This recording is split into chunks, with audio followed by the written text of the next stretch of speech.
Ladies and gentlemen,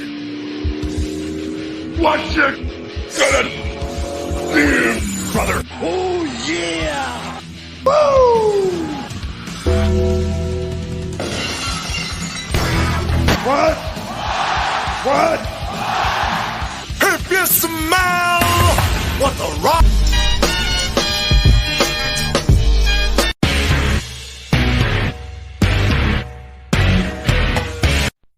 You got the wrong guy. I'm the dude, man. Welcome to another edition of Around the Turnbuckle. My name's the Big Alboski, my friend over here. As always, is Professor Keith. Doesn't it feel kind of relaxed today? Doesn't it feel a little bit more, we don't have a guest. We don't have any guest panelists. It's just me and you talking wrestling. I hope we can entertain people for an hour. What do you think? I think we're going to because, what was it? 2 hour, two times on the pre-show here, I had to stop and say, Alan, we're doing the show right now and nobody's watching it. So that tells me we're excited, we're ready to go, and this is going to be a good one, I think. Yes, sir. Yes, sir. I'm sharing it right now. I'm trying to get it out there as much as we can. I would encourage, if anybody's watching me right now, go ahead and share it, get us out there. Have the comments start flowing. We're going to go old school tonight, right? We're going to talk a little Bobby the Brain Heenan. 3 years, Keith. 3 years ago in 2017, September of 2017, we lost Bobby the Brain Heenan. This is 3 years later. We're going to talk a little bit about the legacy of the Heenan family. On from there, we're going to talk about KANE, who is near and dear to the heart of a friend of ours. It's got to be KANE, Mike Brill. And I'm going to shout out to you, Mike Brill, because you were supposed to be on here tonight. Mike Brill had to work. We're cool with that, but we're still going to talk about KANE. Switching gears, we're going to go to a more modern topic, which is the heel turn of Roman Reigns. At first, his affiliation with Paul Heyman seemed to just be, all right, he's the big dog, get out of his way. Paul Heyman's an advocate, not really a heel turn. But after what we saw him do to his own flesh and blood at the last pay-per-view, I'm sorry, folks, in case you were wondering, Roman Reigns is a full-blown heel.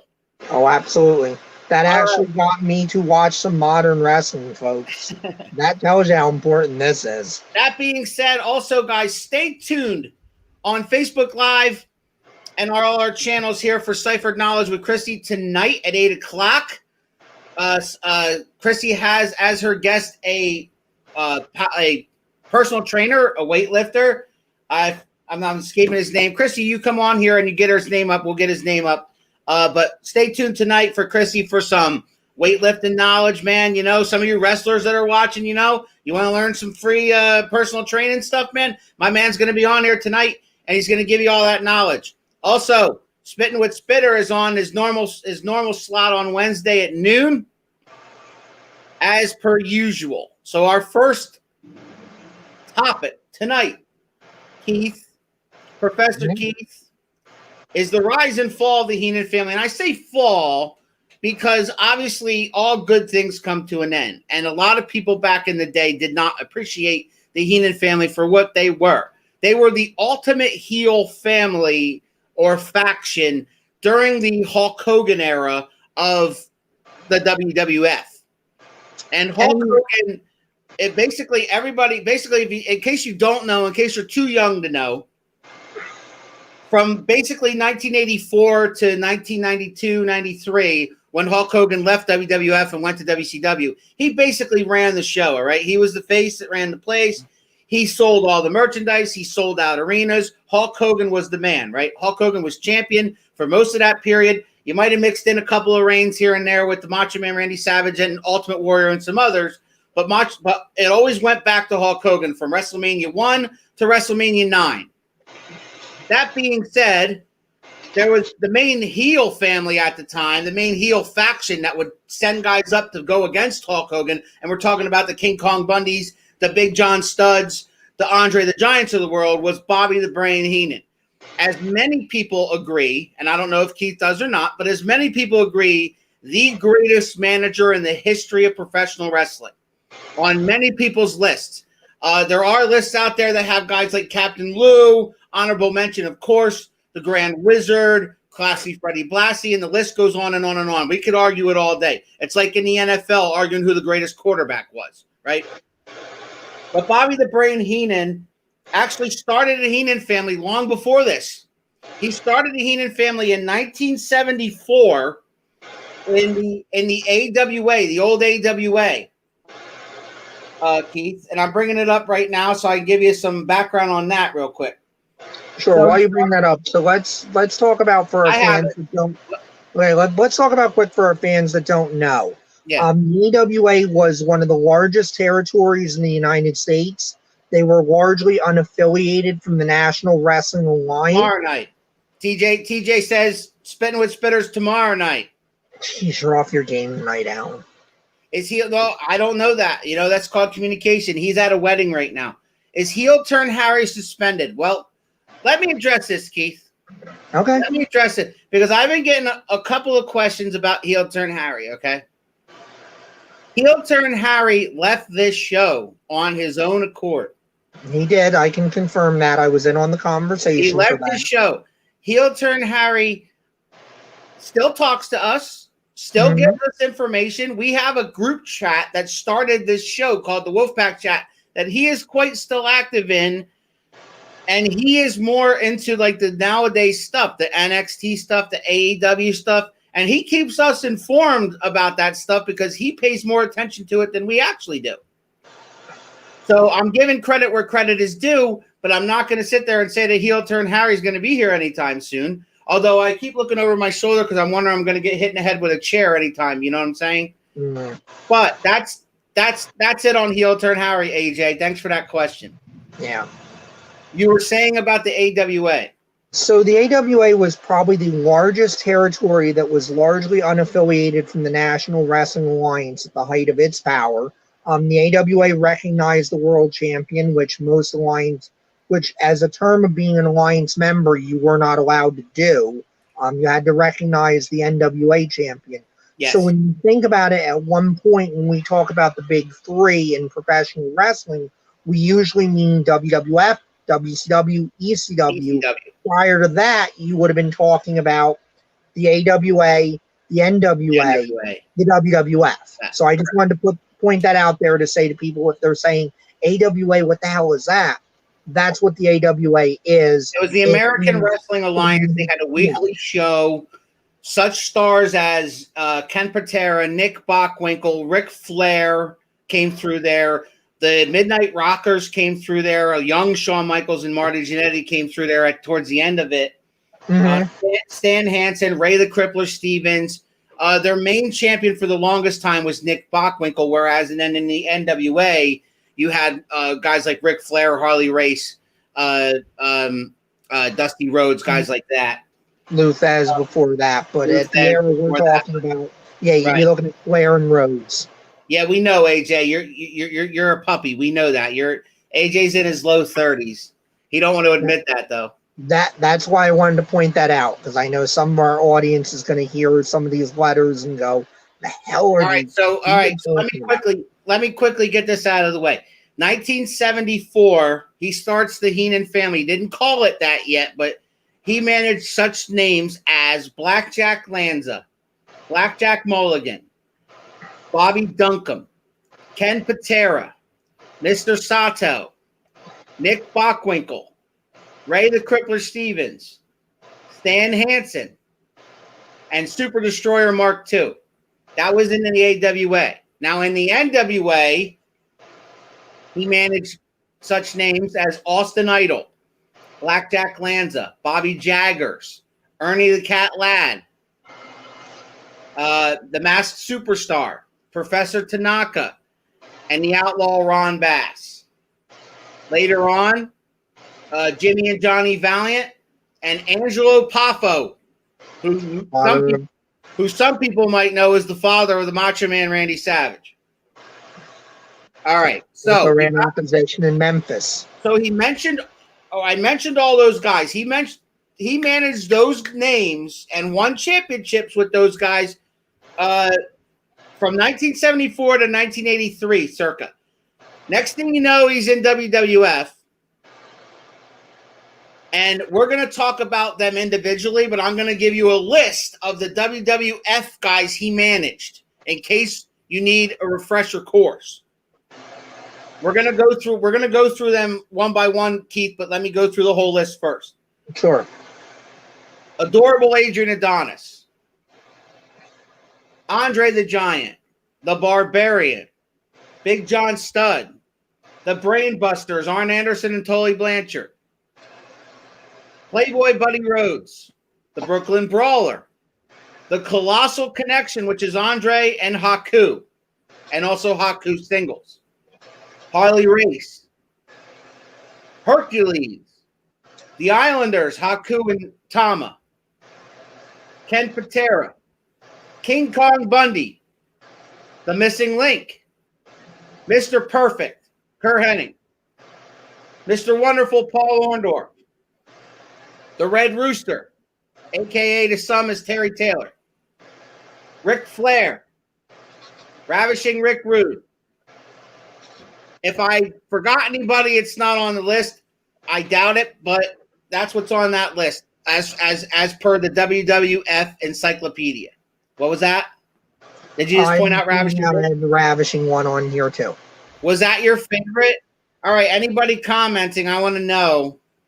Hey, Matt got his T-shirt, and he was sporting his T-shirt. Thanks, Matt. Thanks for the support, Matt. Goes right back into the show. Never heard of any of them guys. Yeah, we know, AJ, because you're a child. Well, All right, so hold on. Wait a minute. I'm sorry to interrupt you and stop you. How the hell have you not heard of at least one person on that list? He's heard of the WWF list. He's talking the NWA guys.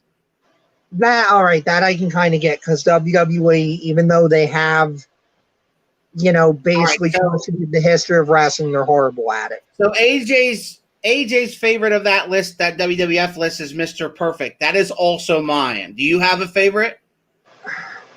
It's hard to root against Perfect. Kurt Hennig, who was also an AWA world champion at the end of their run. You got to talk about Rick Rude in there. For me, though, kind of my first inkling of hey, this wrestling thing is kind of interesting. And it's also one of my favorite films of all time. 2 years ago, I put the kids in front of it. Being the Princess Bride, I got to go with Andre the Giant. It's hard not to, right? Andre had one of those. Andre had one of those runs, but most of his run was before Bobby Heenan. When I don't know legends in the business, I think there's even a tier above legend, and it's called myths, the mythic tier. And Andre is the first guy of that mythic tier. Right, but if we're in regards to the Heenan family, did Andre the Giant really need Bobby the Brain Heenan? Oh, God, no. No. Bobby needed Andre at that point. Yeah. That was to set up Mania 3. Yes. But, man, okay, so in the early 80s, in the mid-80s, he threw guys at Hulk Hogan like Andre the Giant, King Kong Bundy, Big John Studd, to some extent Perfect, when Perfect was in the Intercontinental title hunt or in between championships. They actually talked about Perfect. Perfect, I remember reading somewhere, and you might have read it more than I did, that Perfect was actually discussed as a title contender for Hogan at some point. I don't remember when it made the turn to Intercontinental title, but they were grooming him to be like an opponent for Hogan. And then they realized what that kind of worker he was. Yeah, I could see it, because at that point you're talking about, and where they would have probably swerved away is, like you say, because of what a worker Perfect was. And at that point, the Intercontinental title had become kind of the worker's belt. And if you were working with Hogan, there was a very good chance that you would have gotten beaten, and then you would have gone down the card until eventually leaving the company, because Vince likes to talk about, I don't do things like my dad did them But actually, with Hogan, he did things very much like his father would do it. Because his father would do that with Bruno. He would bring in a big monster, like a George Steele or somebody like that. Bruno would fight them. Bruno would beat them. They would go down the card, down the card, down the card, and then go into another territory to be revitalized somewhere. So I could see where they would have talked about Perfect, and they would have talked about it up to the point of like, okay, but are we switching the title? No. Okay, let's put him in the Intercontinental division then, because this is not a guy we want Hogan to beat and destroy and have leave the company. So he's calling Perfect one of the greatest to not get to hold the title. Oh, that's absolutely true. It's absolutely true. Yeah, I don't see how anyone could not put Perfect on a list of greatest who have never been WWF champion. I have never disputed that, and I have always been a big fan of Mr. Perfect. Let's talk about some other guys. We talked about Andre. We talked about Andre kind of gets grouped in there with Big John and Bundy. It was just these big guys that Vince wanted to put against Hogan, right? Andre took on Big John in a slam match, WrestleMania 1. Hogan was still dealing with Roddy Piper. Then we go to WrestleMania 2. It ends up being King Kong Bundy versus Hulk Hogan in a cage for the title. That was as close as Bundy got to the title. Then WrestleMania 3, you got Andre and Hogan, the monumental match everybody knows about. We go to 4, and that's where it kind of gets broken up. And then it seemed like Bobby Heenan was more interested after that, after the downfall, after Andre. If he couldn't get Andre the Giant to beat Hulk Hogan, he kind of turned his focus then on the Intercontinental title and the tag titles too. And he had some great teams. I mean, he had Andre and Haku. He had the Brain Busters when they came in. He had the Islanders. Each one of them always challenged for the tag titles. And then, in fact, Colossal Connection had the tag titles twice, and the Brain Busters had the titles once, which I have in front of me. Yeah, and I mean, some of that was obviously... Did Savage and Perfect ever have a title match? To my recollection, AJ, no. I believe they wrestled on Saturday night's main event, but it was non-title, I'm pretty sure. And they may have done one or two things on spot shows or house shows, but I don't remember a major program. They didn't.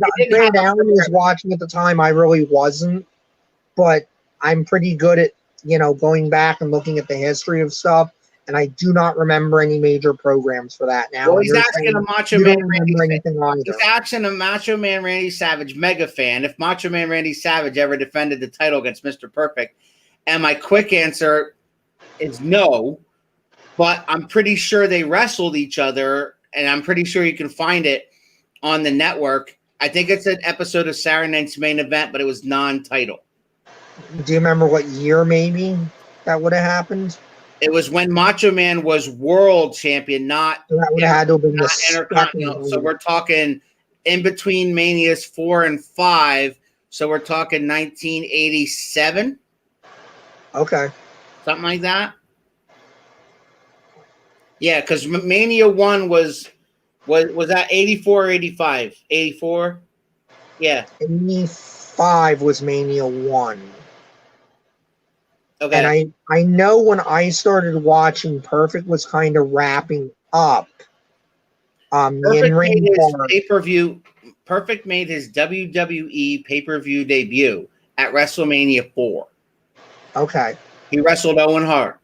Because when I was watching him, that would have been around Mania 9. He was wrapping up, so we're talking 93. I think one of the last in-ring matches I remember him having. So it was 87. It was 87, 88 then. 88, let's say. Yeah, somewhere in there. All right, so 88, AJ, you want to look that up. 88. Somewhere in there in 88, he wrestled Perfect at a non-title match on a Saturday Night's Main Event, I'm pretty sure. Yeah, it would have had to have been that, because by the time Savage had the secondary title run, Perfect was managing Flair, because Heenan at that point had gone to the office and said, I'll put Flair over on commentary, but goddamn, I can't keep up with him the way he goes out and H's. I don't want to deal with it. get me away from him. So before he had Perfect as the Intercontinental Champion, he did lead Rick Rude to the Intercontinental title at WrestleMania 5 against the Ultimate Warrior. He did, and I remember watching that match as a younger kid, not while it was happening. It was after the fact. I had a bunch of Manias on VHS to catch up to the stuff that I didn't have, so it was like 1 through 7 from Coliseum Home Video. And I mean, it was a great match, and Rick Rude was just a phenomenal performer. He even made the Ultimate Warrior look good, right? He did. He was probably the only guy that ever got a really good match out of the Ultimate Warrior. I think Savage, to be fair. Savage did, but I think it wasn't as great as, what Rude would get out of it. So you think Mania 7's match versus Savage and Warrior was not as good as Flair and Warrior in Mania 5? Flair wasn't there at Mania 5. I'm sorry. Savage and Warrior Mania 7 for the retirement match. And Mania 5, Rick Rude versus Warrior was better. I think it was probably demonstrably better, and Rude had better runs with Warrior. Like, there were some cage matches at SummerSlam. I think Rude works in both eras, Anthony. I think Rick Rude would be a star now. He was a star then. Mm-hmm. You look at his WCW runs. If you look at the entirety of Rick Rude's career, nobody underestimated Rick Rude. And Rick Rude was the only guy to appear on all 3 major television shows, ECW, WCW, and WWE, I believe, in the same week. And yes, that's because 2 of those were taped. Right. All right, so WrestleMania 5. WrestleMania 6, then he's managing the Colossal Connection, Andre and Haku. Andre, towards the end of his career there, they had the tag titles, and they were basically given Demolition an opponent for Mania 6, right? Right. Where Andre that was the end of Andre's career. Yeah, because Andre stood on the apron for about 90% of that match, and Haku got his ass handed to him. Yeah, and Andre was done at that point. Yeah, and I mean, talk about tough guys, right? That's often talked about by anybody that knows who Haku was. That's one of the toughest guys ever in the history of wrestling, right? Every single wrestler that was a contemporary of Haku, whenever I hear them on a podcast, in an interview, in anything, they would refuse to fight Haku. Mm-hmm. Haku was a guy that would and has, I believe, pulled people's eyeballs out in a fight. There's stories. There's so much story. We could do a whole show on Haku. We probably could. We might do it one day. We'll see. But, my God. Haku is a guy that, when you talk about guys that never had the success in wrestling based on what their reputation was outside of the ring, I think Haku's got to be top of the mark. Yeah. Because that was a guy that everybody said, if I was in a bar fight, I wanted him beside me. Or in the back alley. Fight, any kind of like no holds barred situation, I wanted him with me. And if he was against me, I'd probably just cut my own throat and end it right there. Absolutely a legitimate, complete badass that nobody wanted to screw with. So around this time, Heenan's also having a feud with a guy that he managed called the Red Rooster, which actually had a match against at Mania 5 also, which is a forgettable match by most people, but I always thought it was rather funny. I thought the whole thing was the whole storyline between them two. I didn't like the Red Rooster character, and I'm sure Terry Taylor didn't either. But no. But the whole feud between him and the Heenan family, where he took on guys like the Brooklyn Brawler, and and actually Heenan himself ended that feud. But Bobby was always one to take a beating to let somebody else enjoy, to let the fans enjoy watching the Weasel get beat. And that was one of the reasons why Heenan was so great, is because people don't realize what a great in-ring worker Bobby Heenan was. Yeah. They think of only the manager. They think of only the manager. They think of only the guy that was in the ring. They don't realize what a great in-ring worker Bobby Heenan was. Yeah. Bobby Heenan was a great in-ring worker. Yeah. Bobby Heenan was a great in-ring worker. Yeah. They think of only the manager. But Heenan knew what he was doing as an in-ring performer. He absolutely did.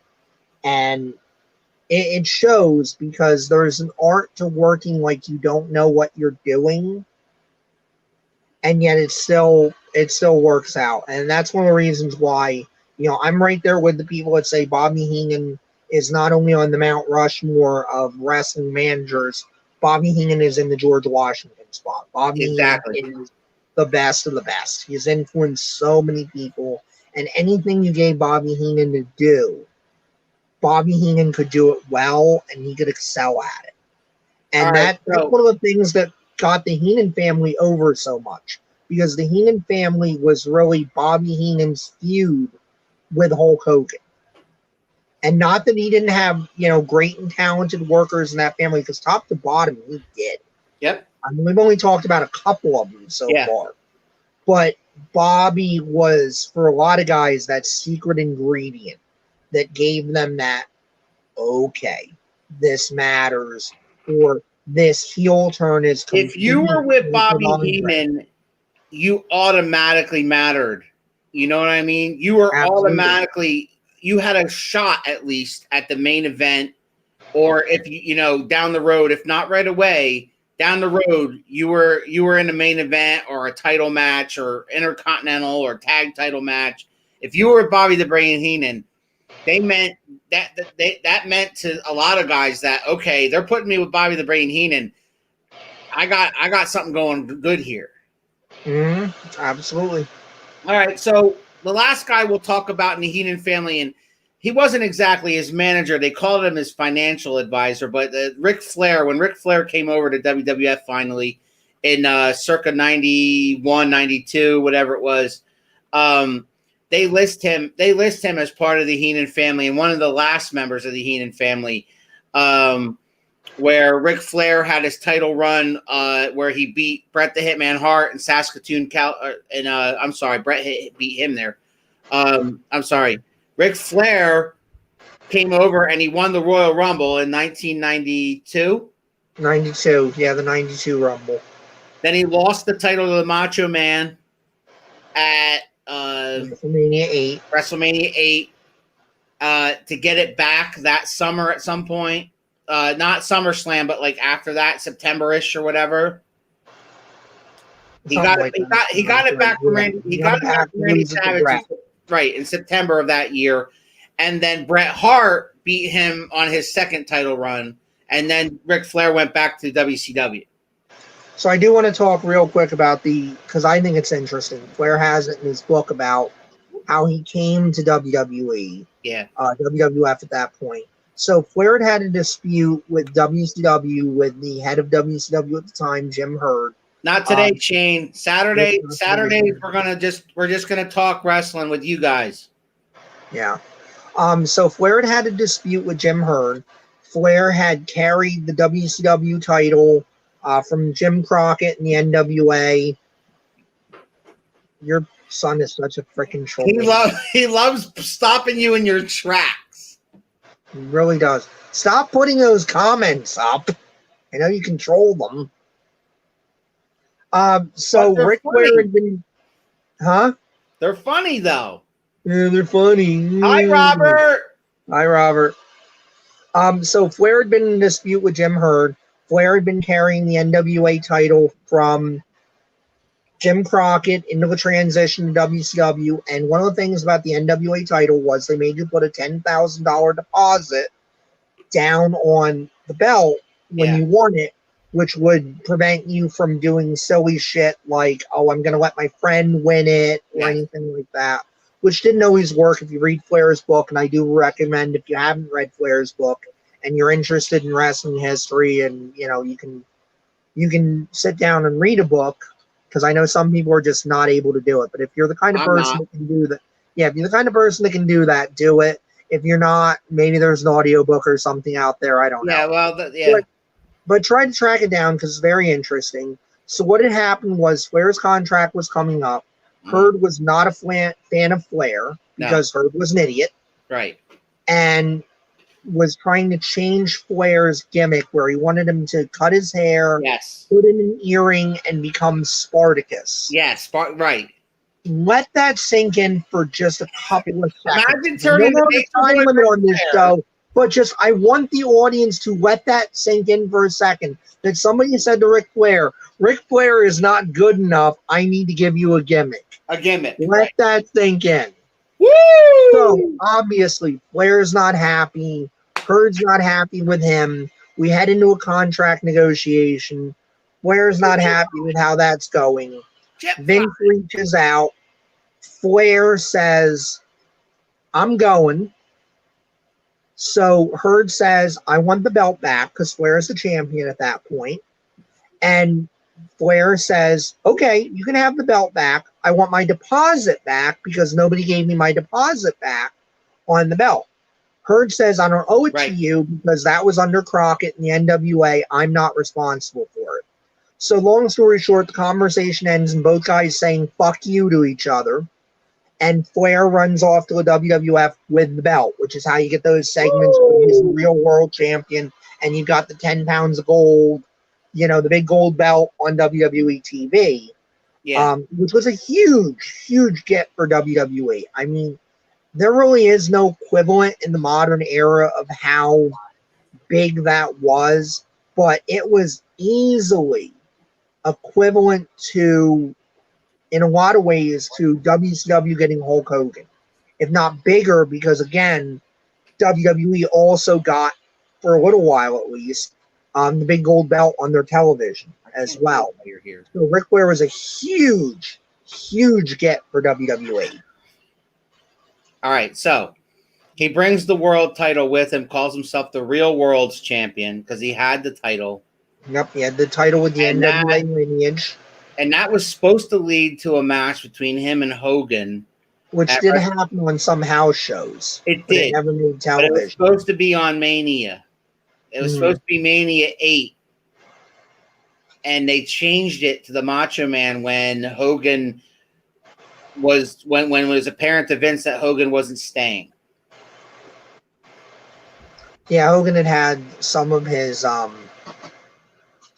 movie career going on. We'll talk Bobby the Brain Heenan's family for a half hour. The last thing I'm going to say about Bobby the Brain Heenan, I'm going to give you a list of champions that he managed, right? He managed AWA heavyweight champion Ken Patera. Former Olympian. What? Former Olympian Ken Patera. Yes. AWA Southern heavyweight champion Nick Bockwinkel. Who also became the world champion and was Vern Gagne's franchise guy once Vern had to exit. You going to stop me every time? Because it'll take me. No, I just wanted to give Nick Bockwinkel his props. Gotcha. AWA World Tag Team Champions 4 times with Nick Bockwinkel and Ray Steam with Bobby Duncombe and Blackjack Lanza. Okay. Then we go to Georgia Championship Wrestling, NWA Heavyweight Champion 5 times. Masked Superstar, Killer Carl Cox. NWA Georgia Tag Team Champions with Professor Tanaka and Mr. Fuji. Who also went to the WWF and were very famous as their tag team champions. Truth. NWA National Tag Team Champions with King Kong Bundy and the Masked Superstar. The World Wrestling Federation Champion. That's interesting. The World Wrestling Federation Champion. Andre the Giant once, Ric Flair twice. Intercontinental Champion, Mr. Perfect twice, Rick Rude once. The WWF Tag Team Champions, the Brain Busters once, and the Colossal Connection also once. So 2 times total. The WWF Intercontinental Heavyweight Championship Tournament, which that's when they changed it to the Intercontinental Heavyweight Champion. Mr. Perfect won that tournament in 1990. All right. As far as his accolades go, he was a 4-time Manager of the Year for Pro Wrestling Illustrated, 1972, 76, 89, and 91. He was voted most hated wrestler of the year in 1988. Tag Team of the Year, Nick Bockwinkel and Ray Stevens in 73 and 89. So they repeated that. Also, we could talk about Bobby the Brain Heenan all night, but the last thing I'm going to say about Bobby the Brain Heenan is, in my eyes, guys, just like my brother to my left said, the greatest manager of all time. And if there was a Mount Rushmore of managers, he would have the George Washington spot for sure. That's my opinion. And Keith agrees with me for once. All right. So we'll disagree some later. Yeah, we got that coming. So switching gears. A while back, during the Attitude Era in 1997, there was a guy named Glenn Jacobs who had been through a few. I remember all of the WWF gimmicks prior to. That's what I'm talking about. Okay, because I didn't know if we were going to cover some of the Smoky Mountain stuff, which I figured neither of us would be here all night. No. And yeah, neither of us had watched it, so we can't make an educated opinion there. Correct. Glenn Jacobs first came into the WWF as Jerry Lawler's evil dentist, Isaac Yankem.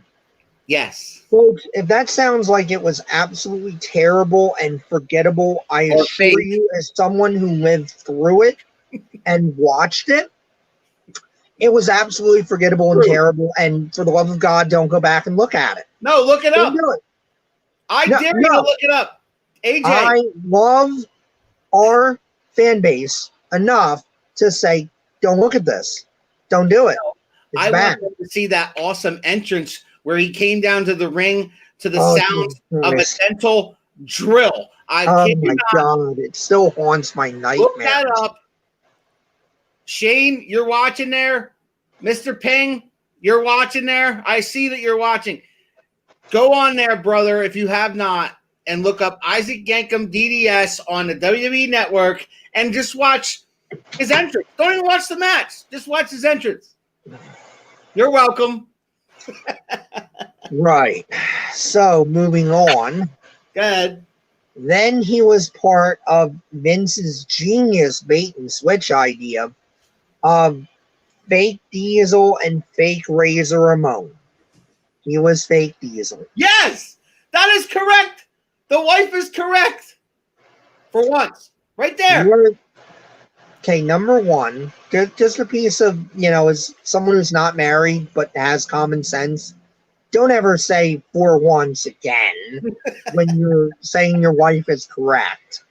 I'm sure the audience is going to chime in with that and go, yeah, he's right. Yeah, see, that's what happens when you do that. Obviously, Glenn Jacobs was Diesel. Again, another forgettable thing that I don't recommend you looking up or watching. It's terrible. It's bad. Yeah, Kevin Nash had left the company, so had Scott Hall. So they had a fake Diesel and a fake Razor Ramon to make the fans kind of, think that they were still with the company, or it was just a FU to them. Like, I own those. It did, and it wound up helping them because they actually worked Bischoff in WCW, who came to them the next week and were like, here's real contracts and way more money. We talked about that. We talked about Harley Race, the Brawler, and Orndorff, but not really at length. I'm sorry, Robert, but yes, they were all true members of the Heenan family for sure. Yeah, by the time Harley got there, end of his career. Terrible gimmick, but it's still Harley Race. Yeah, I like to remember Harley Race with his feuds with the Ric Flair in the old days and NWA days and whatever, but not. Yeah, that King gimmick didn't work. Yeah, the whole when he comes to WWE and he's the King. Yeah, that gimmick doesn't work. Horrible idea, right? It was. All right, so then all the things we just talked about were terrible ideas. Yeah, the fake Diesel. I think he means the fake Diesel and the fake Razor Ramon. I would hope, because they were bad. That was a string of many bad ideas, AJ. Many bad ideas. All right, so you had Isaac Yankem, you had fake Diesel. Was there anybody else? No, because at that point, obviously they saw something in him they liked.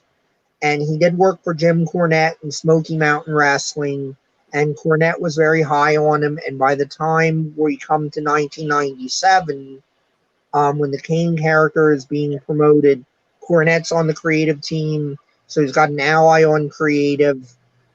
He worked as Unabomb, and he worked with Yes. Taker in Smoky Mike Mountain Unabomber. as Unabomb. Mike Unabomber. No, it was Unabomb. It's Unabomb. Sorry, Mike Unabomb. Yeah. And Taker had worked with him, and that's where heel Taker turn Harry became a sighting. fan. See, he's not banned. He's not gone. He's right He's not there. banned. He works. He works. So most importantly, Taker had become a fan of him at that point. Yes. Paul Bearer had become a fan of him at that point. So when it came time to do the Kane character, which at that point, Paul Bearer had turned on The Undertaker about a year before to join with Mankind. And I got to tell you, as an Undertaker fan at that point, I was shocked. Yeah. That ruined my summer. It did, because I it was know. I'm right there. It was one of those things that was just, how could this Paul Bearer can't do happen? that? Yeah, like this just can't happen. All right. So fast forward to Bad Blood, October of 1997. Yep. It was Shawn Michaels versus The Undertaker in a Hell in a Cell match. First ever one. First ever created one. by Jim Cornette. Right. And they had an amazing match, as Shawn Michaels and Undertaker has always had, right? Mm-hmm. But it involved a loss for The Undertaker because of the appearance of his brother, Kane. Who Paul Bearer had been promoting for, I think, at least 2 months before that. Great build to it, right? That's how they used to build. That's how they used to build. Yep. Okay. And I mean, what a run. And Glenn Jacobs has said this many times. And if you want to actually see a really cool thing about his entire career as far as Kane goes, go on the WWE Network and watch the Stone Cold Steve Austin interview with him, Broken Skull Sessions. Broken Skull Sessions with Glenn Jacobs, a.k.a. Kane, because they had lots of matches too. They had a First Blood match. They had many, fights back and forth. I mean, Kane beat him for the title. Austin beat him the very next night. I mean, it was pretty cool. He broke down on the way to the pay-per-view. Yes. He tells that's correct. Yep. That story, yeah. That AJ must have saw that Broken Skull Sessions, because Glenn tells that story of how his car broke down on the way to the pay-per-view, so he thought he wasn't going to make it, and they'd have to call off the whole thing. He's talking Bad Blood 97. Yep, I remember that. He was on his way there. Because you talk about back at that point, you didn't get characters in the WWF like Kane. The Undertaker had been this solo the only really acceptable supernatural character that you had, and he had fought monsters before, but he never fought anyone like Kane, because Kane was bigger than he was, but Kane was able to work and to go, and Kane just decimated everybody. And within 2 years, he's beating Steve Austin for the title. And yeah, it's a gimmick title change. He has it for a night. He loses it the next night. It was really just a further a storyline for Austin. But still, they didn't do that stuff back then. The Kane character was really something unique, something like a bolt from the blue that they just did not do. What would you call? What would you call? All right, take the Undertaker out of the equation. Well, you can't. Because Kane No. the Undertaker. I'm talking about Kane opponents. Mm-hmm. Who do you think Kane's best program / opponent was with, other than the Undertaker? If I said opponent, it's tough. Because I thought Kane worked well with just about everybody. He Glenn did. Jacobs is so good. Yeah. I think his best program and his best storyline overall was his team with X-Pac. I remember that. I think his team with X-Pac That had a woman was involved, the right? That had a strongest. woman involved. Yeah. But that was the strongest stuff I think he did, period. AJ says Stone Cold. He's Stone Cold biased, though. Yeah, but I mean, it's a good. It's hard to argue that. It's hard to argue. It's hard to argue Stone Cold Steve Austin. I was gonna throw one at you just to piss you off, which was Gene Snitsky, but Tori Wilson, yes, Tori Wilson, AJ, thank you. I think it's confusing Tori Wilson with the WWE Tori. Just Tori. A different person, yeah. Didn't care for the X-Pac feud. Well, X-Pac loved teaming with him. I can understand not caring for the feud, but the team did so much to add extra layers to Kane and make him not just, a fleeting Undertaker opponent. You know what was cool about Kane is he had feuds with guys like X-Pac and The Undertaker and Stone Cold during the Attitude Era. And then his longevity, just like Taker, he's still around even as recently. I mean, he had a feud with Daniel Bryan after Daniel Bryan won the title at WrestleMania 30. Yeah, he became one of those evergreen characters, and I think that's because he came out of a Taker feud and the character could adapt. And I think a lot of the adaptation was in that tag team with X-Pac. It's part of, and I know it's on the Around the Turnbuckle Facebook page, and JT Funk has talked about it earlier today, is X-Pac is super underrated. Yes. As a worker. I know there's that point where everybody got sick of him in the early 2000s, and we talk about, X-Pac heat, which is the get off my TV heat. But when you look at Sean Waltman, the performer overall, he's using his you can't deny his influence. You can't deny that he's been part of some really important stuff, and he's always been a very giving performer.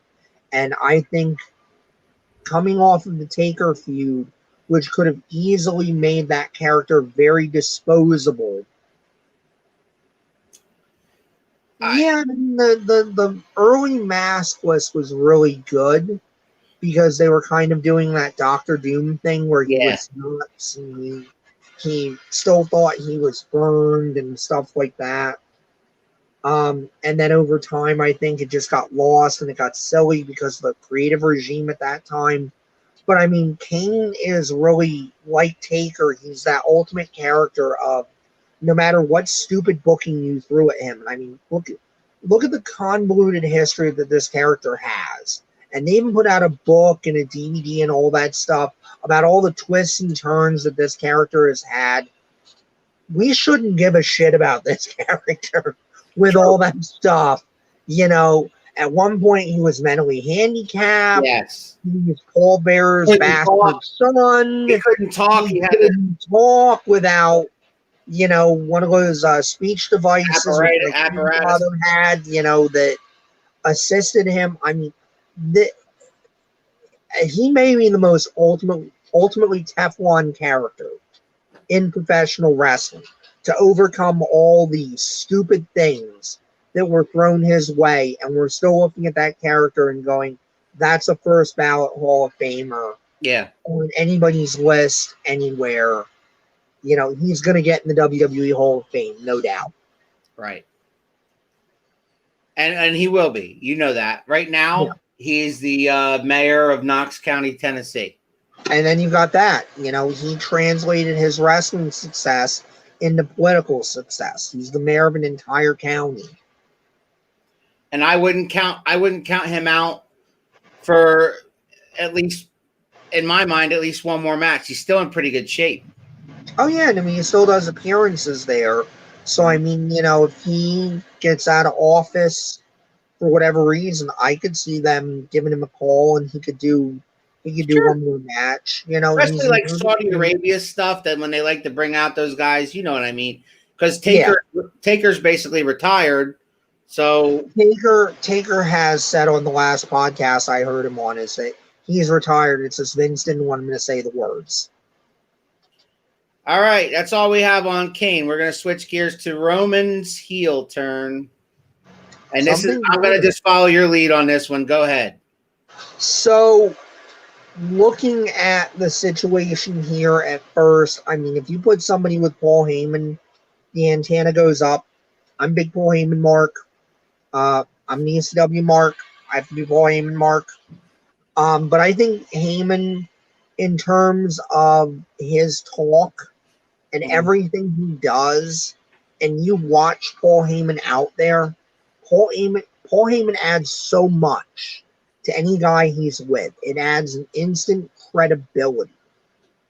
And when I look at Roman Reigns, I think Roman Reigns has found himself with this current gimmick. I've watched a few things today because I do not watch SmackDown, Raw, any of that stuff regularly. Right. I watched some of the stuff today, clips of it, and then I did watch his match with Jey Uso from the last Clash. And this has been such a good thing for Roman, because I think one of the problems that Roman had, I think we all understood it instinctively, but didn't really say it, is that when the Shield broke up, everybody but Roman kind of moved on from the Shield. Seth Rollins dressed differently. He changed his theme music. Dean Ambrose started dressing differently, changed his theme music. Roman still had the Shield theme music, still had the Shield entrance, and still had the Shield clothes. So it seemed off-key, and it seemed very contrived to make Roman a babyface. And yeah, he could work. He could cut a promo outside of the stuff that was obviously Vince, you know, suffering succotash and all that. Yeah. But when you look at Roman now Roman is finally belatedly shedding that Shield image. He is finally starting to establish what will make him Roman Reigns, what you should care about with him. Now, he's not all the way there. As much as what I saw that I liked, there's still minor things. Roman should change his theme music. I think Roman should change his graphic, because he's still using the babyface music and he still has the babyface graphic. I think Roman needs to get something that reflects, the tribal leader or whatever the push is now. I'm not entirely sold on we should try to sell T-shirts with that on that or anything like that. But I like what I'm seeing. When Roman Reigns walked out there on the entrance ramp for that match, and let me tell you, that's cold for me. That's the first time I've seen Roman standing on an entrance ramp, big match in a while, and it's the first time since that heel turn. I looked at that and I'm like, you know what?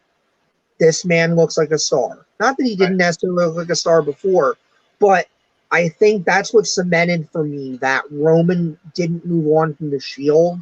And as much as I could defend him as a good worker and everything else, I couldn't really truly get behind him. And then I saw that and I'm like, now here's something. Here's a guy that feels like something's clicked. That thing that needs to click to make him the guy, or to get him on the road to being the guy, whether it's heel or babyface. It's clicked. It's there. All right. Well, I agree with you about the finish of the match. I'm sorry. I agree with you that it was a good match. It was disagree about the finish. It was one of the better matches that I've seen Roman in a while, and I think it's because it's because him and his cousin have good chemistry. They probably have worked together behind the scenes many times, getting each other ready for their other matches when the Usos were going against, New Day every other month for tag team titles, or, these guys have known each other since they were kids. So obviously you knew going in that it's probably going to be fun to watch. That being said, I have never been a big fan of throwing in a towel to end a match because Roman could have easily beat him. I mean, at the end there, I mean, Jay put up a great fight, and Jay was already made to look good throughout the course of the match. And there was even several really close calls, like even when he gave him the Uso splash off the top, and he had him for a two and a half count. I mean, it made Jay look really, really good. Like he could believably beat Roman Reigns. And Roman Reigns is supposed to be the guy that beat Brock Lesnar and beat The Undertaker. Okay. All right. That's Jey Uso. Okay. Not Randy Orton. That's Jey Uso. You know what I mean? So the match really made Jay look good. And then they did the thing where they throw in the damn towel so that Jey Uso didn't have to, lose by giving up or lose by pinfall. I mean, why not? You didn't have to make him submit. Uso, what does Roman do? He runs people down with a spear and pins their ass. That's what he does. I've never seen a match end, a Roman Reigns match end clean where he makes somebody tap out. You know what I mean? That's not the thing. No, but again, this goes back into it's a different Roman than what we've seen before. You're forgetting the spot where he hits Jay clean with the spear. He can beat him.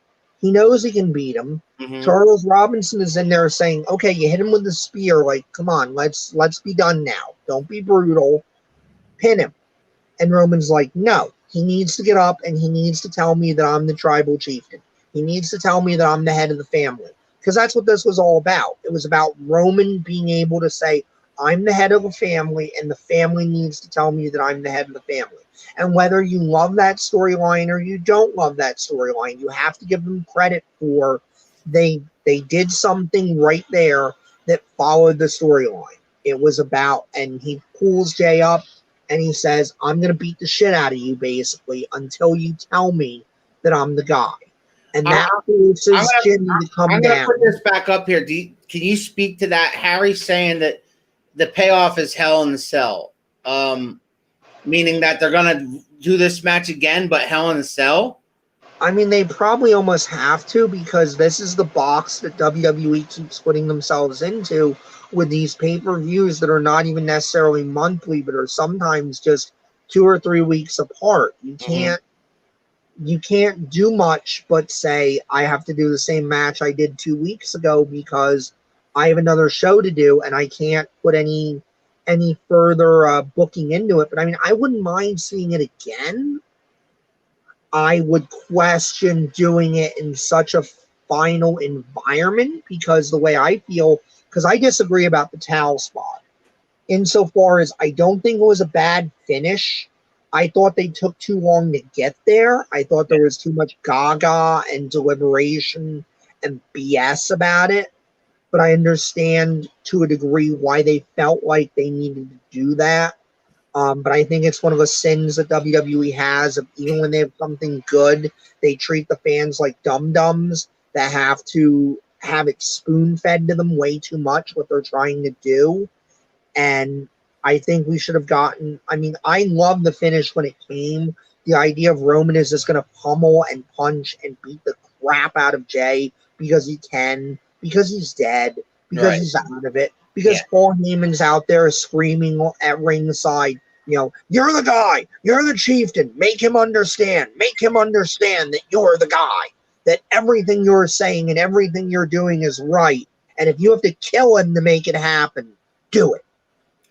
So I did like the idea of throwing the towel in because to me, as good as this match is, you can very easily spin Jey Uso off now as a single and go after, the secondary title or something, and you have a built-in storyline reason of why he won't challenge Roman again, because he can say, I went home and I talked to the family, and the family told me you can only go once. Yep.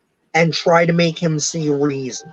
He won't see reason. We've talked to him and we've talked to you. He will not see reason. So now, as close as you got, we're asking you as blood, don't try this again. And he can say as a babyface, because they asked me that, because they put it on my honor, I'm not going to go fight my family again. Do you see this tribal chief storyline leading to him and The Rock down the road? I could see the potential to do that. In a lot of ways, that's really what makes sense.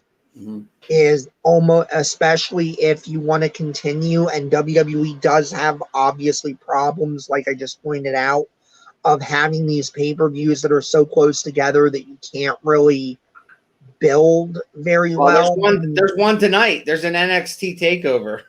But I mean, that's at least a different brand. You got to give them that.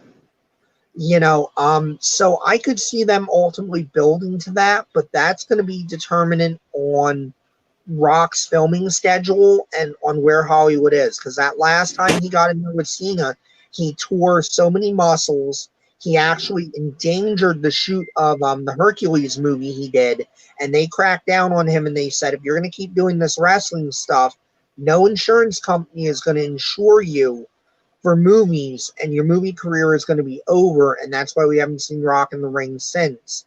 And Rock has a lot of stuff that he's getting involved in. You know, he's got the XFL coming. He's apparently going to be a big voice of the table for the DC. XFL's coming in 2022. Right. But apparently he's going to be a big voice of the table for the DC movies and stuff like that. So you have to ask yourself, with what's going on in the world right now, pushing off film production and stuff like that, will we see a situation where The Rock is in a position to wrestle if he wants to, or is he still going to stay on the sidelines and maybe just work the corner for whoever's going to work Roman at Mania? All right, we got to wrap this up with your perspective, which is going to be a segment that's going to be every Saturday, because a lot of times on our Sunday show, we have a guest and we make it all about the guest. Mm-hmm. So, as we should.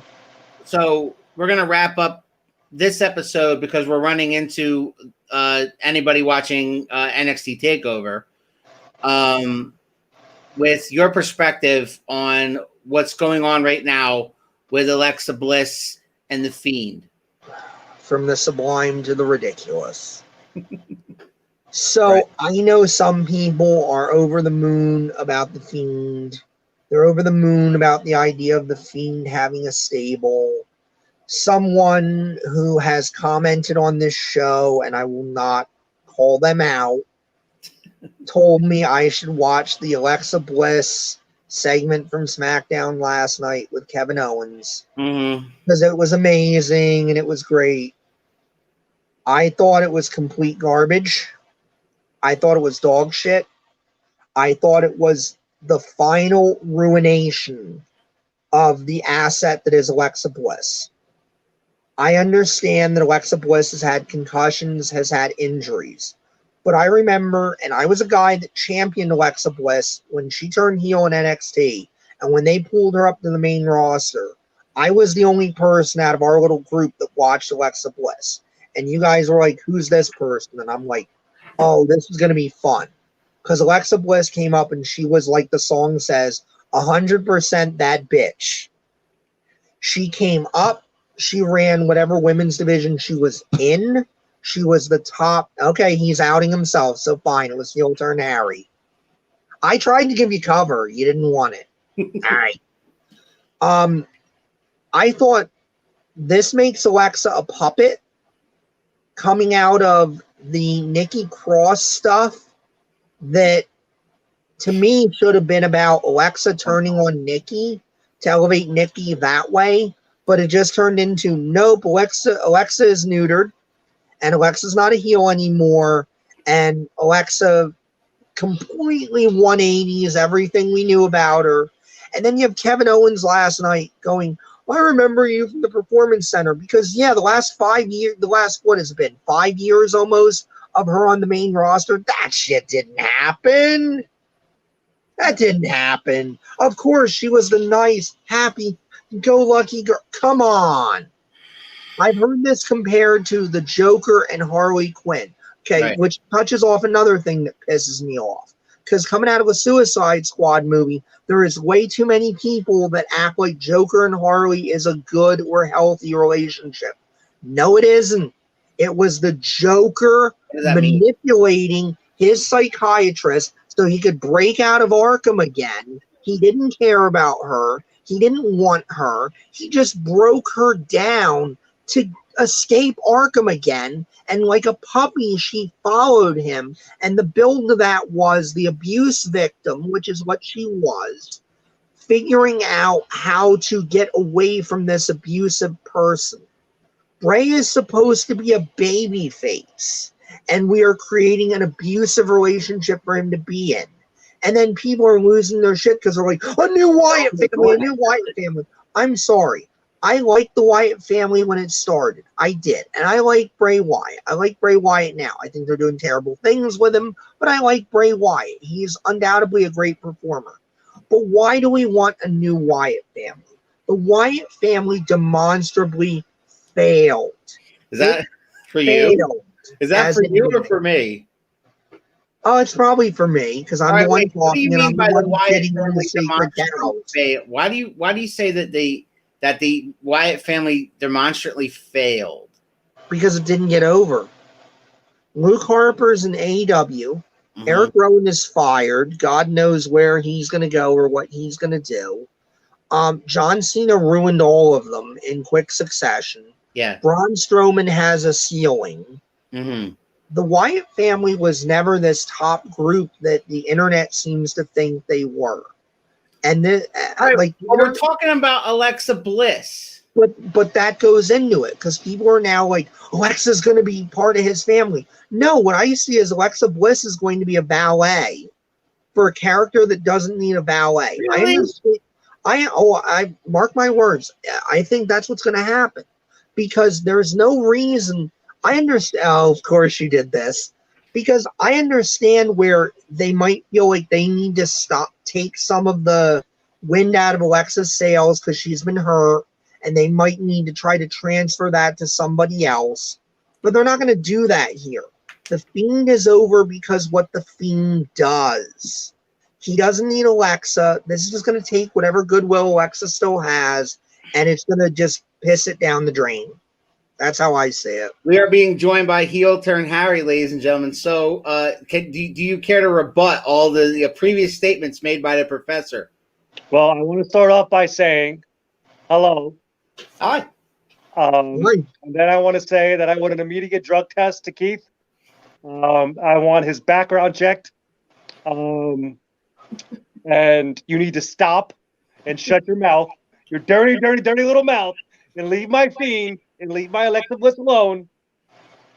But I'm going to say this. I enjoyed it.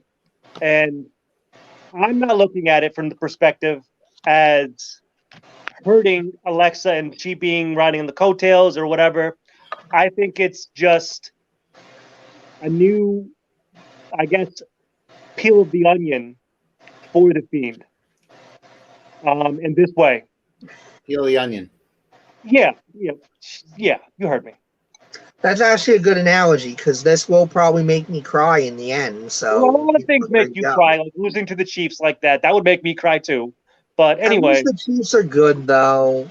Yeah, they are. A different situation. They're really good. Anyway. There probably won't be any shame in it in the end, unlike when Alexa is nothing after this angle. No, be shame in that. I don't understand what's so bad about it though. Like because they make her look like she's a zombie, that she's subservient, and I also think that making the Fiend this magical, that he can turn people at a time when the ratings are going down. I mean, Raw drew a 1.6. A 1.6. Well, have you watched? But you don't watch Raw. There's a reason why it's a 1.6 because it's hot garbage mostly. And that's kind of my point: is that we're clearly going in a creative direction that doesn't work, and then we're doubling down on it because we're desperate to have a new Undertaker, and the Undertaker was unique in part because the booking was better then, where you didn't have these shocking moments. And also, he came along at a time where a character like him wouldn't have been so out of place. Right now, the Fiend is very out of place. And I still like it to a degree, but I feel like it's too over the top. And then the Mr. Rogers stuff, I think, has always heard it. I'm going to agree to an extent. The Mr. Rogers thing is coming out too much with Bray. I'm no longer in the room. But I watched Raw and SmackDown as opposed to the both of you. And the only thing that really makes me watch either is what's going on with Drew and Orton and the thing that's been going on with Alexa and The Fiend. Now, the whole premise of The Fiend was let me in, right? Mm. Now, what if this is what happens when you let him in? You know, Well, I if know you there was watch those rumors going around that like fighting the Fiend would change you in some way, that he could potentially change people's orientation from God, it was Saturday. heel to baby face and stuff like that. And I mean, that to me is a little too over the top. It makes the character a little too powerful and a little too ridiculous in the context of a wrestling show. well, yeah, That's where I'm coming from at it. you're right. No, that to me, I've never really bought into that. But you watch the thing with Alexa and Bray, and what if what she was saying was letting him in, and what if she's the only one that lets him in, or or what if somebody else is let in, and to me it came off not so much over the top as maybe this is what Bray is, and this is what helps him get to going from this monstrous heel to more on the babyface side if you're going to keep Roman on SmackDown. But I don't know what about it makes him a babyface, because there's so many elements of like she says, he brainwashed me. Yeah, my brain is washed. Like, this came off like a heel segment, and the only reason I'm not supposed to believe it's a heel segment is because Kevin Owens is a babyface, I think, now, because Aleister Black is a heel. It's tricky. Maybe it's not so much babyface. Which actually makes it even stupider because it's babyface on babyface. But it could be a tweener, Like, I don't know. I'm not going to say it's over the top. I want to see more. But let's be honest. Alexa was stale. She was, she needed something new, and maybe this is her getting back into the title picture, the new version, like Candice LeRae. Like, she was great. Everyone loved her, and then she went kind of like not crazy, but Johnny Gargano side of it all. And oh no, Candice LeRae was absolutely garbage as babyface. She was generic as hell.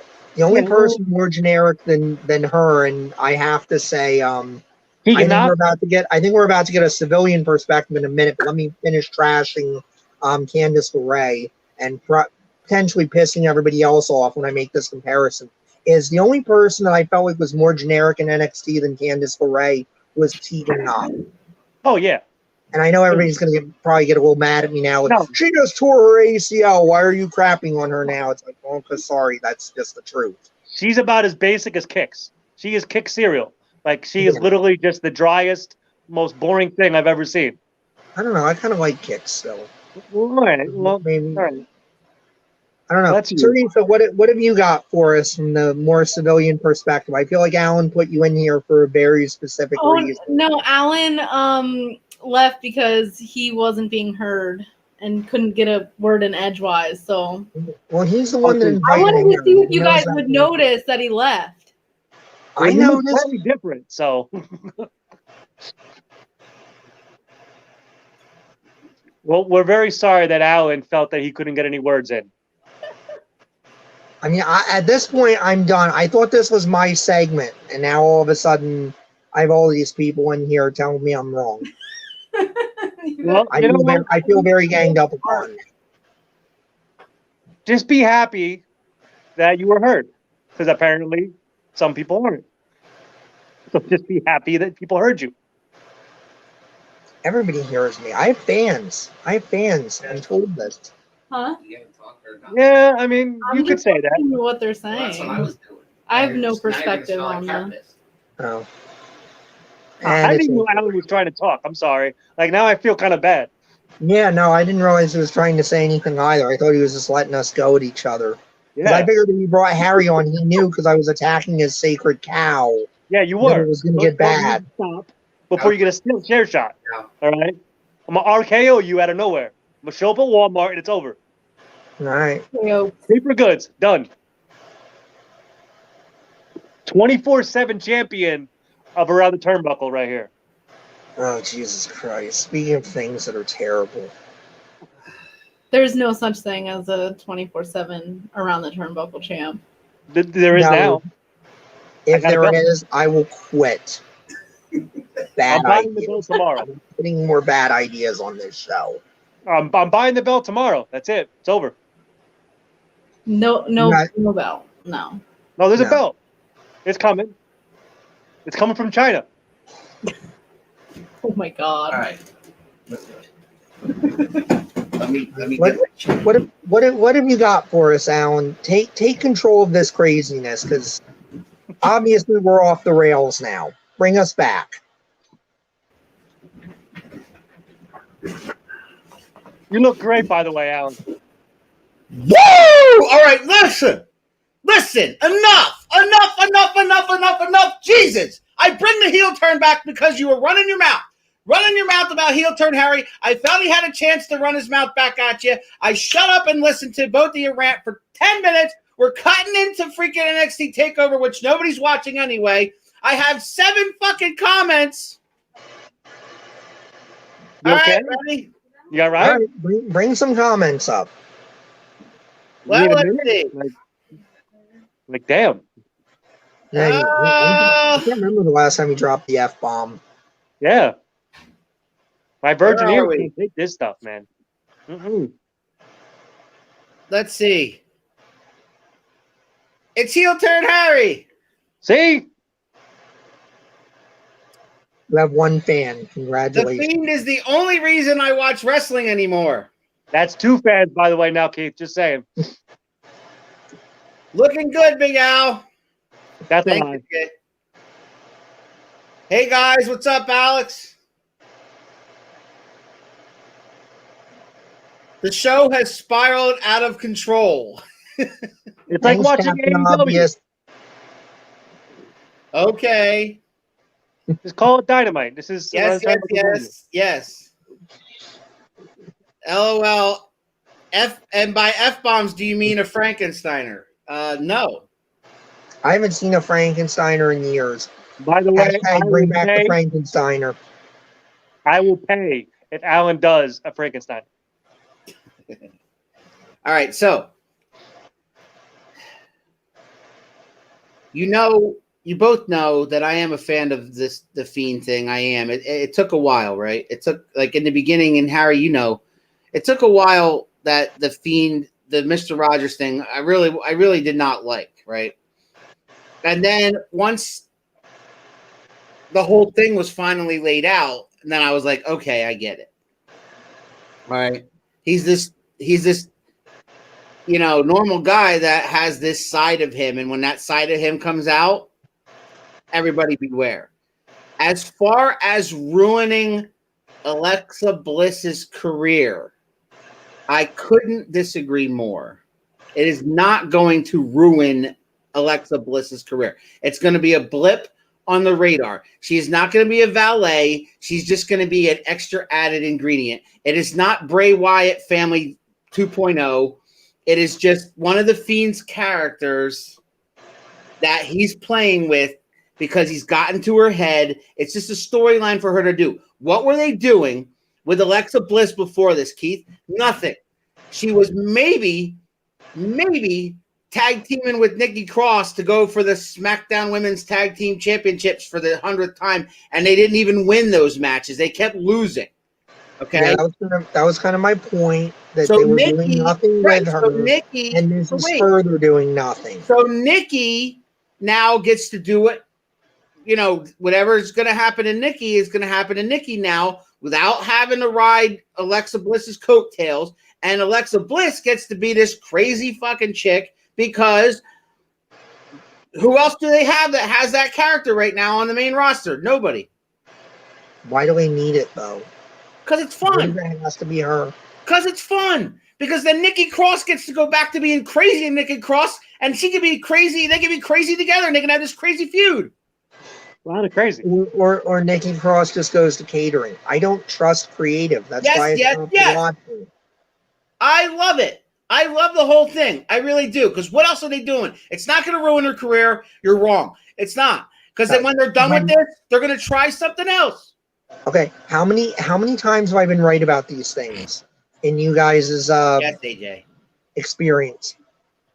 How many times have you been right about ruining careers? Alexa Bliss already has had a career in the WWE, not a cup of coffee, a career. No, and she could continue to have a career. And it seems like this is just barring another injury. She had major injury. She was away for a while. Done with you. I'm just saying that this is not going to hurt her in any way. Notice, however, since Charlotte was absent, the title hasn't changed hands. Now you got trolled. Yeah, well, he can say that all he wants. When the Queen comes back, she'll take her rightful place. Get over it. Well, yeah, because that's what she does. Hell yeah, Alex. I believe it's in her contract, actually. She can't have the title. She can't be without the title for, Liv Morgan was going to be Sister Abigail. But now they flipped the script to Alexa Bliss. No, I'm not going to say Sister Abigail. No, Sister Abigail is done. Yeah. And this is the problem with rebranding Bray Wyatt and keeping the name, is that everybody knows what he was before, and everybody is desperately trying to fan theory how the new gimmick plays into the old gimmick plays into. This is one of the problems, is that WWE, these repackages just don't work. Yeah, let me read. He's agreeing with you. WWE, same matches every week, and women take up 3/4 of both shows. It's absolutely horrible. No Brock, no Taker, no interesting characters, except for Bray Wyatt's Fiend. Joe, you are 100% right. We're not disagreeing in that. We are. We're not. Variety has a poll that says that. That's all of us agree that the current product sucks. That's why we're getting to know these indie guys. That's why we're trying to, find different avenues for everything. The only reason why we're talking about this is because it was the subject. Because that makes me. What? Because you make me. It was the subject of your perspective because it really bothered you and you wanted to let everybody know how much it sucks. That's one theory. The other theory is about the gun you held to my head and said you have to talk about modern wrestling today. We talked Roman. Amen. Correct. Yes, Joe. Yes. We talked about Roman. We talked about current stuff because in the beginning of the show, we talked about Bobby the Brain Heenan. We talked about KANE. So I wanted to mix it up a little bit and talk about new stuff, even though we're not really watching it. Like right now, NXT TakeOver started 20 minutes ago. None of us are watching it unless Harry's watching it on his TV and he's on his phone. No. I thought it was tomorrow. AEW is the future. Actually, it is tomorrow. Tonight's Saturday. NXT TakeOver is not on tonight. Alan, I'm worried about you now. That's like the third thing you've gotten wrong. Yeah. Are you feeling okay? No, I know. All right. Wait, let me go back a second. TJ pointed this out. I've been saying all night that Ciphered Knowledge with Chrissy is tonight at 8. It is tomorrow at 8 because I'm thinking in my head today's Sunday. Because tomorrow, being Sunday, is the last day of my vacation. It upsets me that it's over and that all I have tomorrow is the Eagles losing. Is the Eagles losing? Yeah, right. That's 100% right. Yeah, they're playing the 49ers. I feel like it's a little disingenuous to be laughing at the Eagles losing when Cowboys. No, my point is that I kept thinking this whole show that we were doing a Sunday show, and AJ kind of threw me off with saying there's no guest because I'm like, well, wait a minute, we're not supposed to have guests on Saturdays anymore. Yeah, AJ, I think which would make you think it's Saturday with the 49ers team who are going to start Nick Mullins and a whole bunch of 9-to-5 jabronis, and they're still going to beat the Eagles. They're not going to beat the Eagles. Let's stop. Oh, really? No. That's not what you said 2 minutes ago. I know, because I'm an asshole, but I'm just saying they're not going to, Hey, at least now we got it on video, folks. The next time I need to point that out, it's on video now. I'm bringing that up. I'm going to roll that. I'm going to roll that footage. Well, listen, before this ends, Yeah. I want to explain the Roman thing and why I said Hell in a Cell is the payoff. Yeah. You guys don't watch SmackDown. I watched SmackDown literally just to see The Fiend and Roman, and that was it. Right. So at Hell in a Cell, it's Roman and Jay. They had this In the passionate. cell or just on the show?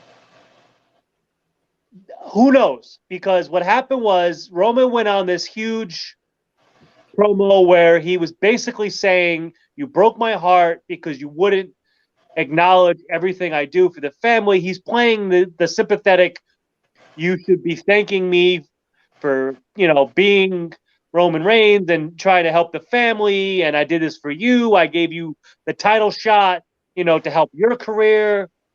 And he said that It's the old Dusty Rhodes thing about the heel doesn't have to be right, baby.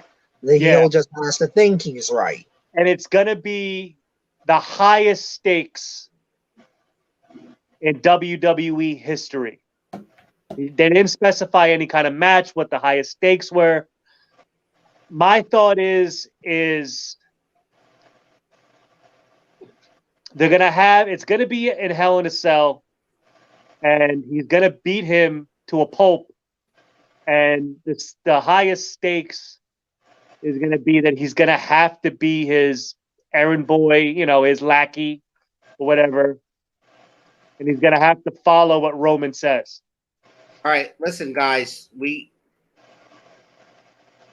no longer have any time restraints because I was worried about getting off the stream service so that Chrissy can set up. Her show is tomorrow at 8, not tonight.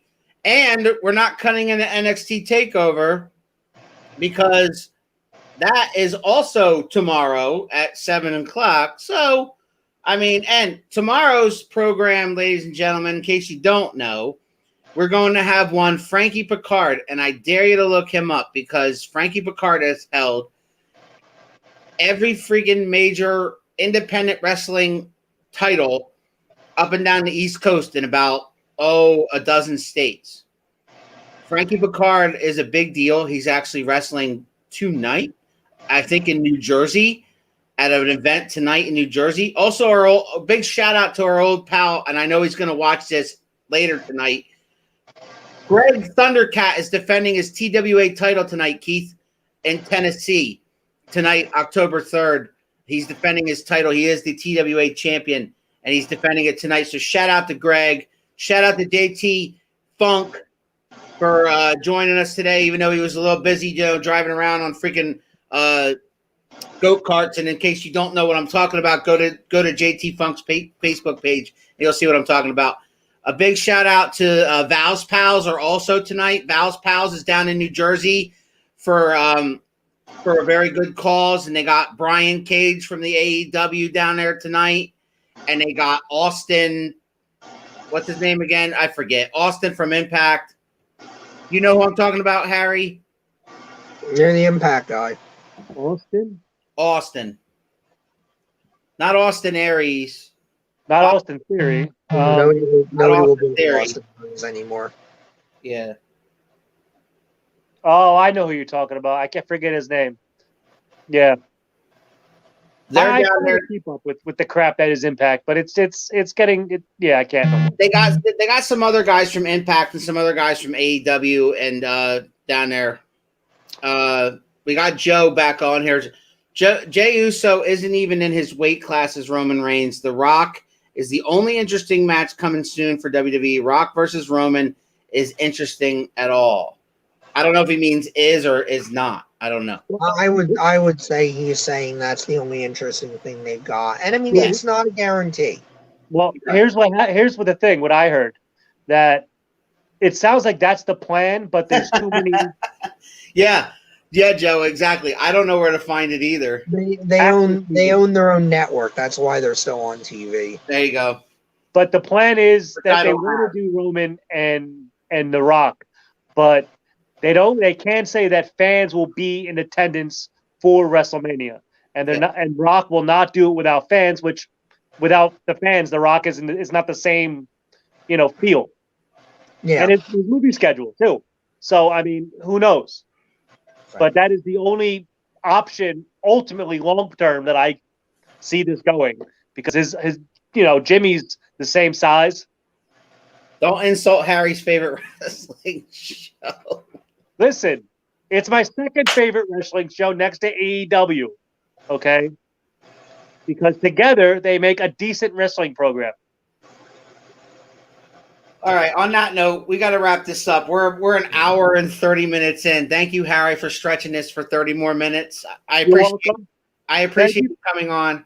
Thank you for having me. It was a pleasure. I brought you on because Keith ran his mouth about you for like 5 or 10 minutes. And I didn't run my mouth about him. I very specifically said I would not identify but the individual, and he outed himself. But knowing I'm watching, like, come on, don't be that guy. But I wasn't gonna. I wasn't gonna try to start a fight. You outed yourself. It's okay. I understand. Right.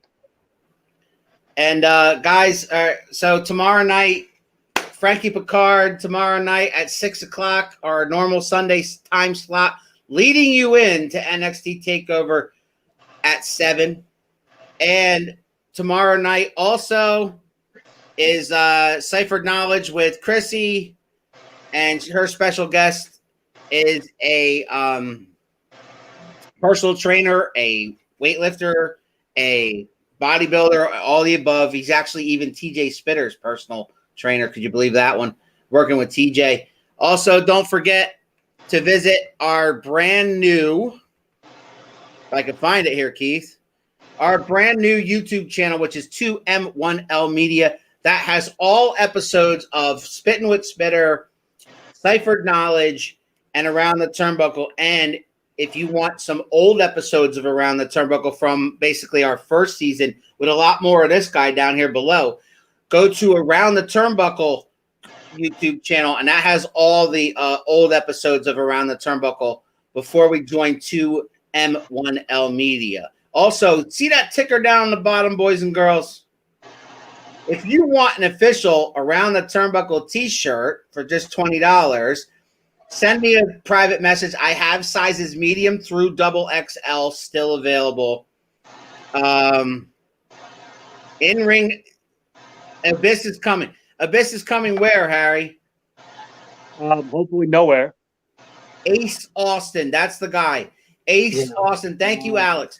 Ace Austin, sorry, I apologize to fans of Ace Austin, from Impact, is performing right now down in New Jersey for Val's Pals for a great cause.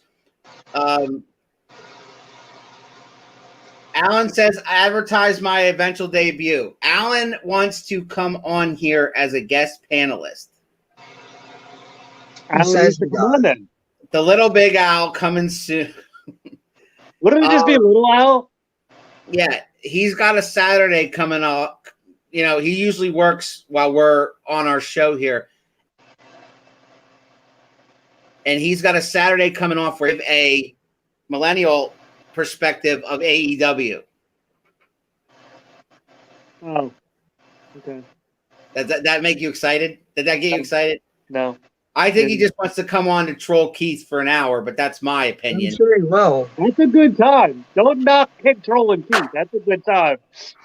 Yes, Alex. All right. So listen, tomorrow night, Round the Turnbuckle, 6 o'clock. Tomorrow night, Ciphered Knowledge with Chrissy at 8 o'clock. Also, NXT TakeOvers tomorrow night at 7. And we got one more comment. Joe! Abyss is, and The Fiend is, the only thing that can resurrect WWE. Abyss is coming to WWE. He's saying he's coming to WWE, no? Abyss was working as a producer. That's news to us, if that's true. Yeah, he was working as a producer at one point. Yeah, I thought they hired him behind the scenes. Yeah, they did at one point. They hired him behind the scenes. I don't know if he's going to be on TV, though. They I doubt it. There's no scenario where I want Abyss on TV wrestling. I think he blew his opportunity for that when they were. No, you're Joe. You're off the rail there, brother. You're just in the land of not going to happen. Yeah. They wanted to bring him in for Taker at one point. He said no. I'm going to stay with Impact, and I think that was If they the wanna end of bring him him in ever, for- ever I doing can see anything them- in ring I for can see them. WWE. I could see them bringing him in for a program with the Fiend just to make the Fiend look more, to look better. But other than that, You would have to reintroduce Abyss, like reintroduce him because Right. people The know audience Abyss doesn't now. know who he is. correct. You Right. know? So don't just put. I wouldn't say throw him to the wolves. I say bring Abyss in. Let us know who he is for a while in NXT or something, and then bring him up for a match against the Fiend or a program. Or just fingers down the throat, something like that. Yeah, Joe says he's coming in full character. Where he's getting his knowledge, I don't know. Yeah, probably from one of those news with the Z sites. We will see all you guys tomorrow night at 6:00 when our guest is Frankie Picard. I am whoa, wait, stop the presses. Oh no. Am I really seeing this comment?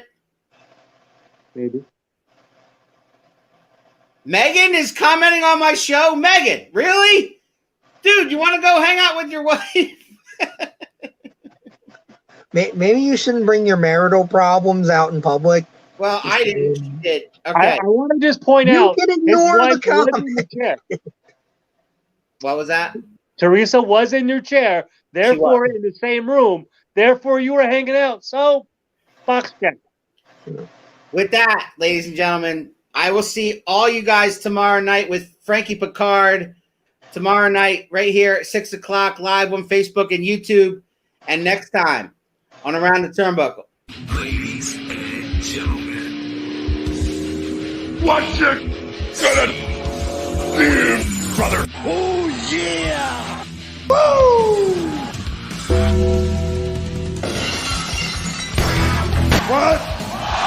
What? If you smell what the rock.